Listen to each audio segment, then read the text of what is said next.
آپ نے کبھی سوچا ہے کہ ایک انسان جو 70 سال تک ہر دن رات بغیر ناغہ عبادت کرے، جس کی دعا سے مردے جاگ اٹھیں، جس کی نگاہ سے بیمار شفا پائیں، وہ انسان آخر کار جہنم میں کیوں گیا؟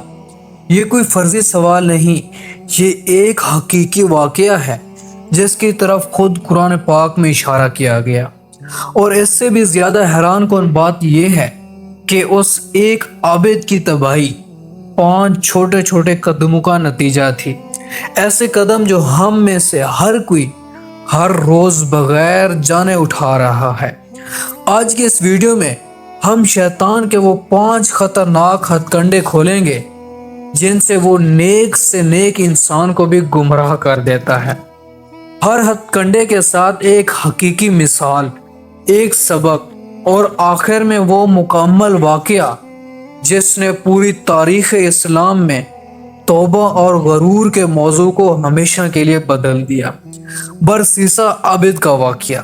اگر آپ نے یہ ویڈیو آدھی چھوڑ دی تو ممکن ہے آپ اپنی زندگی کے اس پہلے قدم کو کبھی نہ پہچان پائیں جو شیطان آپ سے ابھی اٹھوا رہا ہے۔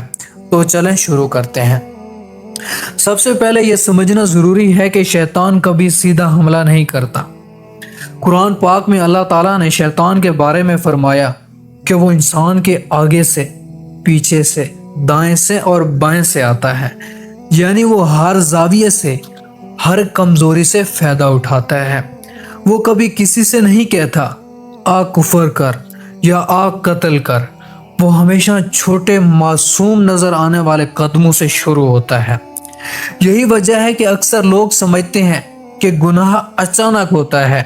حقیقت میں ہر بڑا گناہ، ہر بڑی گمراہی ایک لمبے سلسلے کا آخری قدم ہوتی ہے۔ برسیسا کی کہانی اس سلسلے کے سب سے بڑی مثال ہے۔ مگر اس کہانی کو مکمل طور پر سمجھنے کے لیے پہلے ہمیں شیطان کے وہ 5 عمومی ہتھ کنڈے سمجھنے ہوں گے جو وہ ہر دور کے انسان پر آزماتا ہے۔ آئے ایک ایک کر کے دیکھتے ہیں۔ ہتھ کنڈا نمبر 1، عزت اور شہرت کا فتنہ۔ شیطان کا سب سے پہلا اور سب سے خطرناک ہتھیار وہ ہے جو نیکی کے لباس میں آتا ہے، عزت اور شہرت کا فتنہ۔ جب کوئی انسان عبادت گزار ہوتا ہے، نیک ہوتا ہے، لوگوں کی خدمت کرتا ہے، تو فطری طور پر لوگ اس کی عزت کرنے لگتے ہیں۔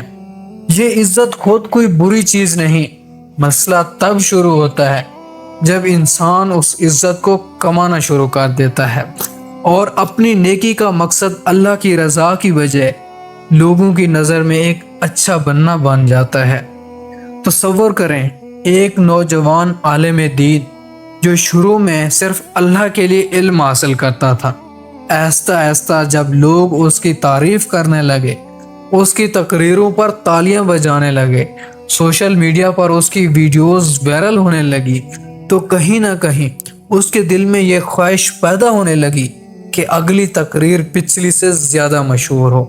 اب اس کی محنت ہر مرکز کا مرکز اللہ نہیں رہا، لوگوں کی واہ واہ رہ گئی۔ یہی وہ لمحہ ہوتا ہے جب شیطان کامیاب ہوتا ہے، حالانکہ اوپر سے سب کچھ ویسا ہی نظر آتا ہے، وہی نمازیں، وہی تقریریں، وہی نیک کا، مگر نیت کا رخ بدل چکا ہوتا ہے۔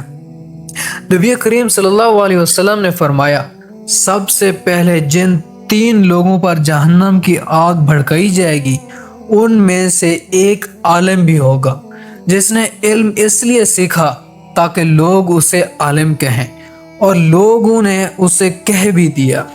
اس کا عمل ظاہر میں نیکی تھا مگر باطن میں شہرت کی طلب تھی۔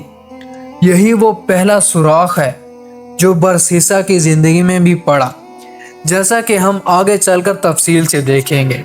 ذرا سوچیں، کیا کبھی آپ نے کسی نیک کام کے بعد یہ خواہش محسوس کی کہ کوئی دیکھے، کوئی تعریف کرے؟ کومنٹس میں ایمانداری سے بتائیں۔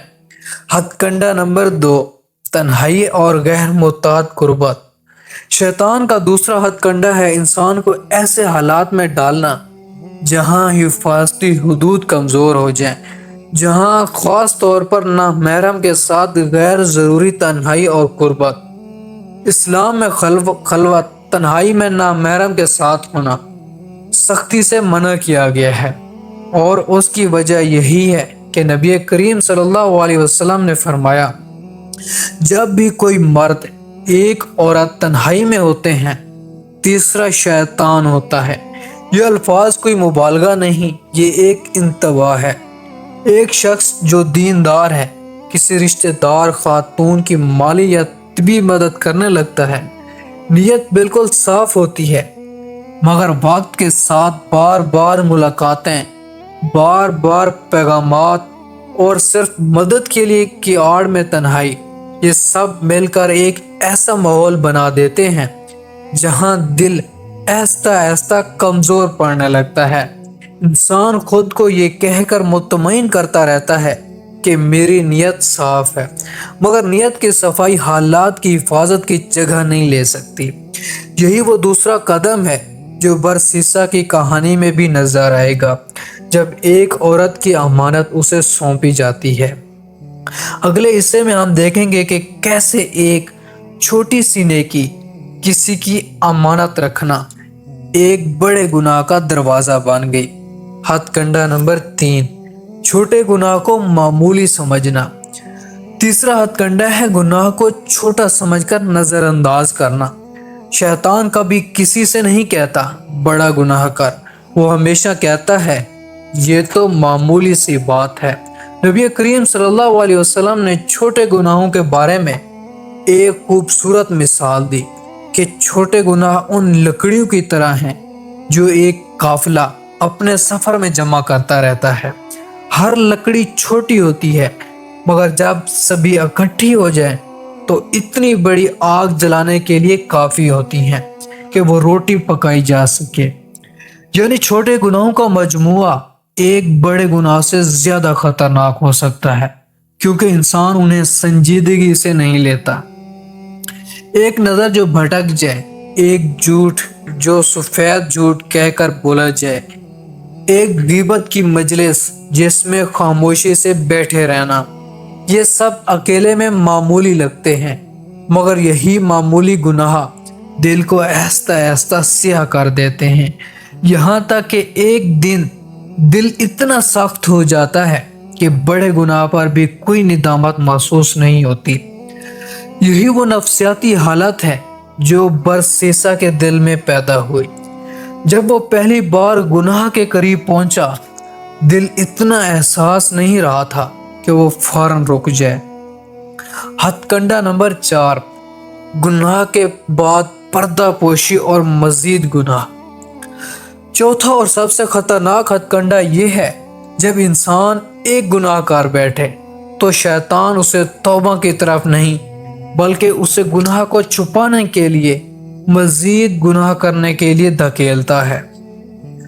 یہ وہ لمحہ ہوتا ہے جہاں انسان کے پاس دو راستے ہوتے ہیں، یا تو وہ شرمندہ ہو کر اللہ کی طرف رجوع کرے، یا اپنی عزت بچانے کے لیے جھوٹ، دھوکہ اور بعض اوقات اس سے بھی بڑے گناہ کا سہارا لے۔ شیطان اس دوسرے نمبر راستے کو ہمیشہ زیادہ منطقی اور ضروری بنا کر پیش کرتا ہے۔ ایک شخص جو ایک جھوٹ بولتا ہے، پھر اس جھوٹ کو سچ ثابت کرنے کے لیے دوسرا جھوٹ بولتا ہے، پھر تیسرا۔ ایک وقت آتا ہے جب وہ جھوٹوں کا جال میں اتنا الجھ جاتا ہے کہ اسے نکلنے کا راستہ نہیں ملتا۔ وہ سوچتا ہے اب تو بہت دیر ہو چکی ہے، توبہ کا کیا فائدہ دے گی۔ یہی سوچ سب سے بڑا دھوکہ ہے۔ یہی سوچ برسیسا کے زوال کی آخری اور سب سے تباہ کن سیڑھی بنی، جب اس نے ایک گناہ چھپانے کے لیے قتل جیسا سنگین جرم کر ڈالا۔ اب وقت آ گیا ہے کہ ہم پورا واقعہ تفصیل سے سنیں، تاکہ سمجھ سکیں کہ یہ چاروں ہتھ کنڈے کیسے ایک ساتھ مل کر ایک عابد کو کس انجام تک لے گئے۔ اگر یہ ویڈیو اب تک آپ کو کچھ سکھا رہی ہے تو ابھی لائک کریں اور کومنٹس میں لکھیں، تاکہ الگورتھم اس ویڈیو کو مزید لوگوں تک پہنچائے۔ اب بات کرتے ہیں برسیسا عابد کے مکمل واقعے کی۔ برسیسا بنی اسرائیل کے دور کا ایک عابد تھا۔ روایات میں آتا ہے کہ اس نے اپنی پوری زندگی تقریباً 70 سال ایک عبادت خانے میں گزاری۔ نہ کبھی اس نے فرض نماز چھوڑی، نہ کبھی نفل میں کمی کی۔ اس کی شہرت اتنی پھیل گئی کہ لوگ دور دور سے اپنے مریضوں کو، اپنے پریشان حال رشتہ داروں کو اس کے پاس دعا کے لیے لانے لگے۔ کہا جاتا ہے کہ اس کی دعا سے کئی مریض شفا یاب بھی ہوئے۔ یہاں تک کہ سب کچھ ٹھیک تھا۔ مسئلہ اس وقت شروع ہوا جب شیطان نے اس کی بڑھتی ہوئی شہرت کو دیکھ کر اسے گمراہ کرنے کی خاص کوشش کا فیصلہ کیا۔ شیطان جانتا تھا کہ ایک ایسے شخص کو جس نے 70 سال گناہ کا منہ نہ دیکھا، سیدھا کیسے بڑے گناہ کی طرف بلایا جا سکتا ہے۔ اس لیے اس نے ایک لمبا صبر آزما اور قدم با قدم منصوبہ بنایا۔ ایک دن ایک خاندان اپنی بہن کو، جو کسی وجہ سے پریشان بیمار تھی، برسیسا کے عبادت خانے میں چھوڑنے آیا تاکہ وہ اس کی دیکھ بھال اور دعا کر سکے جب تک اس کے بھائی کسی ضروری سفر یا کام سے واپس نہ آئے۔ برسیسا نے پہلے انکار کیا۔ اس نے کہا کہ وہ عبادت گزار ہے اور کسی عورت کی ذمہ داری لینا اس کے لیے مناسب نہیں، مگر خاندان کے اصرار پر، اس یقین پر کہ برسیسا جیسا نیک انسان کبھی غلط قدم نہیں اٹھائے گا، وہ مان گیا۔ یہاں ایک اہم بات سمجھنے کی ہے، برسیسا کی نیت اس وقت بھی خالص تھی۔ اس نے کسی بڑے ارادے سے، کسی برے ارادے سے ہاں نہیں کی، مگر شیطان کو بس یہی ایک موقع چاہیے تھا، ایک ایسی صورتحال جہاں حفاظتی حدیں نظر انداز ہو جائیں۔ دن گزرتے گئے، برسیسا عورت کی دیکھ بھال کرتا، اس کی دعا کرتا، اس کی ضروریات پوری کرتا۔ رفتہ رفتہ مسلسل غربت اور تنہائی نے وہ اثر دکھانا شروع کیا جس کی نبی کریم صلی اللہ علیہ وسلم نے پیشگی خبر دی تھی۔ دل میں ایک نرمی، ایک کشش پیدا ہونے لگی جو پہلے کبھی نہیں تھی۔ شیطان نے اس موقع پر برسیسا کے دل میں وسوسے ڈالنا شروع کیے۔ تم اتنے نیک ہو، اتنے سالوں کی عبادت تمہارے ساتھ ہے، ایک لمحے کی کمزوری تمہیں کیا نقصان دے گی؟ یہ وہی سوچ ہے جو آج بھی لاکھوں لوگوں کو گمراہی کرتی ہے، یہ خیال کہ میں تو نیک ہوں، مجھے کچھ نہیں ہوگا۔ بلاخر وہی ہوا جس کا خدشہ تھا۔ برسیسا اس عورت کے ساتھ زنا کے گناہ میں مبتلا ہو گیا۔ 70 سال کی عبادت ایک ہی رات میں، ایک ہی کمزوری کے سامنے ڈھیر ہو گئی۔ یہاں ایک بہت اہم سبق ہے، گناہ اس وقت نہیں ہوا جب برسیسا نے عورت کو قبول کیا، گناہ اس وقت شروع ہوا جب اس نے اپنی حفاظتی حدیں کمزور ہونے دی، جب اس نے اپنے دل کو، نرمی کو نظر انداز کیا، جب اس نے سوچا مجھے کچھ نہیں ہوگا۔ جب عورت حاملہ ہوئی تو برسیسا پر خوف طاری ہو گیا، بدنامی کا خوف، عزت جانے کا خوف، اپنی شہرت ختم ہونے کا خوف۔ یہی وہ خوف تھا جس نے اسے سب سے بڑے گناہ کی طرف دھکیل دیا۔ اس نے اپنے گناہ کو چھپانے کے لیے اس بے گناہ عورت کو قتل کر دیا، اس کی لاش کو کہیں دفن کر دیا۔ یہ وہی نمونہ ہے جس کا ذکر ہم پہلے کر چکے ہیں۔ ایک گناہ چھپانے کے لیے مزید گناہ اور مزید گناہ۔ ایک عابد کو کبھی جھوٹ بھی نہیں بولتا تھا، اب قتل جیسے سنگین جرم کا مرتکب ہو چکا تھا۔ عورت کے بھائی واپس آئے، اپنی بہن کو نہ پا کر انہیں برسیسا سے پوچھا۔ برسیسا نے جھوٹ بولا کہ وہ بیمار ہو کر فوت ہو گئی اور اسے دفن بھی کر دیا گیا، مگر اللہ کا نظام یہ ہے کہ گناہ ہمیشہ چھپا نہیں رہتا۔ روایات میں آتا ہے کہ شیطان نے خود ایک خواب کے ذریعے ان بھائیوں کو حقیقت سے آگاہ کیا۔ یہ ظاہر کرتا ہے کہ شیطان اپنے مقصد برسیسا کے مکمل تباہی کے حصول کے لیے اپنے ہی مہرے کو بے نقاب کرنے سے بھی نہیں ہچکچاتا۔ بھائیوں نے کھدائی کی، بہن کی لاش برآمد ہوئی، برسیسا کو گرفتار کر کے مقدمہ چلایا گیا، اسے سزائے موت کا حکم سنایا گیا۔ یہاں کہانی کا وہ حصہ آتا ہے جو سب سے زیادہ عبرت انگیز ہے۔ جب برسیسا کو سزائے موت کے لیے لے جایا جا رہا تھا، عین اس وقت شیطان خود اس کے سامنے ظاہر ہوا۔ شیطان نے کہا، میں وہی ہوں جس نے تجھے سے یہ سب کچھ کروایا۔ میں نے تیرے دل میں وسوسے ڈالے، میں نے تجھے اس عورت کے قریب کیا، میں نے تجھ سے قتل کروایا۔ اب اگر تو چاہے تو میں تجھے اس سزا سے بچا سکتا ہوں، بس ایک شرط پر، تجھے ایک بار میرے آگے سجدہ کرنا ہوگا۔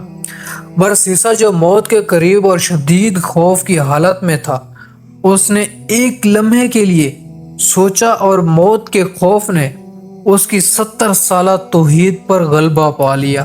اس نے شیطان کے آگے سجدہ کر دیا، اور جیسا ہی سجدہ مکمل ہوا، شیطان نے کہا، میں تجھ سے بیزار ہوں، میں تو اللہ رب العالمین سے ڈرتا ہوں، اور غائب ہو گیا۔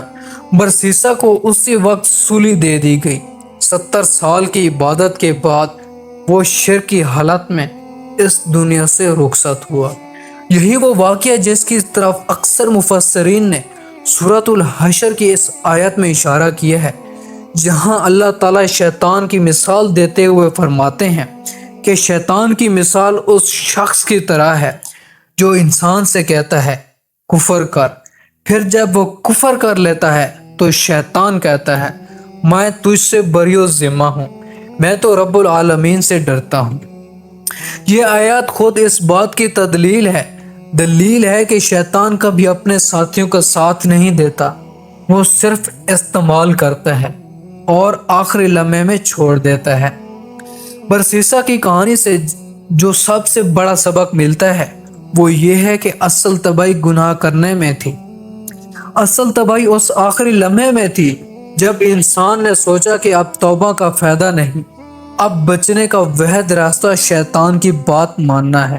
یہ پانچواں اور سب سے خطرناک ہتھ کنڈا ہے، انسان کو یہ یقین دلانا ہے کہ اس کے گناہ اتنے بڑے ہو چکے ہیں کہ اب اللہ کی رحمت اس تک نہیں پہنچ سکتی۔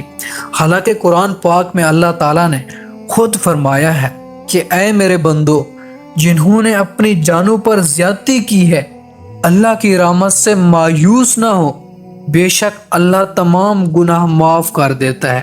اگر برسیسا سے اس آخری لمحے میں شیطان کے آگے سجدہ کرنے کی بجائے اللہ کے آگے سجدہ کر کے سچی توبہ کرتا تو ممکن تھا کہ اس کا انجام مختلف ہوتا، مگر مایوسی نے اسے وہ آخر سب سے بڑا فیصلہ غلط کروا دیا۔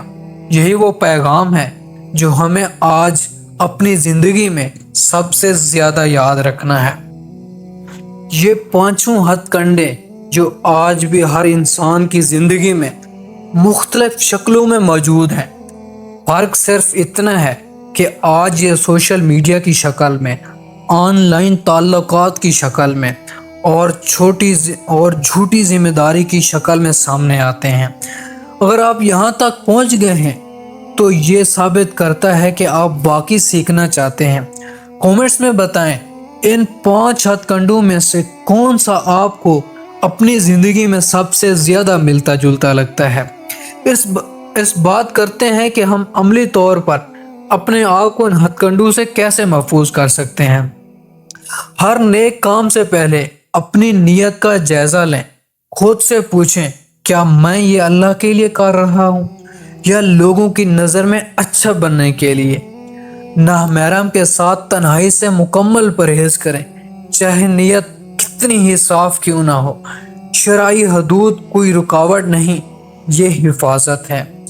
چھوٹے گناہوں کو کبھی معمولی نہ سمجھیں، ہر چھوٹے گناہ پر فوراً استغفار کریں تاکہ دل نرم رہے۔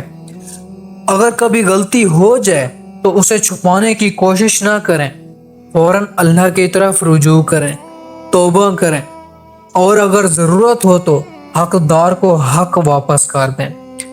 کبھی بھی اللہ کی رحمت سے مایوس نہ ہو، چاہے گناہ کتنے ہی بڑے کیوں نہ ہو۔ توبہ کا دروازہ آخری سانس تک کھلا رہتا ہے۔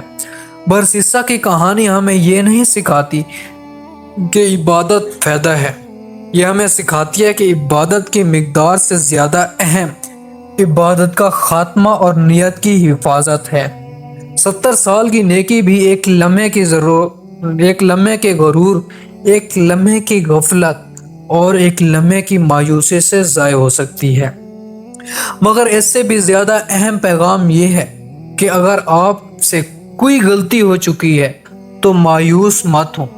برسیسا کی تباہی گناہ کی وجہ سے نہیں بلکہ توبہ نہ کرنے کی وجہ سے ہوئی۔ آپ کے پاس ابھی وقت ہے، آپ کے پاس ابھی موقع ہے۔ اگر یہ ویڈیو آپ کے دل کو لگی ہو تو کومنٹس میں لکھیں، یا اللہ ہمیں غفلت اور مایوسی سے بچا، تاکہ ہم جان سکیں کتنے لوگوں نے یہ پیغام دل سے قبول کیا۔ اس ویڈیو کو اپنے دوستوں اور خاندان کے ساتھ شیئر کریں، کیونکہ شاید یہی ویڈیو کسی کی زندگی کا رخ بدل دے۔ چینل کو سبسکرائب کریں، بیل آئیکن دبائیں، کیونکہ اگلی ویڈیو میں ہم ایک ایسا ہی حیران کن مگر سبق آموز واقعہ لے کر آئیں گے۔ اللہ حافظ۔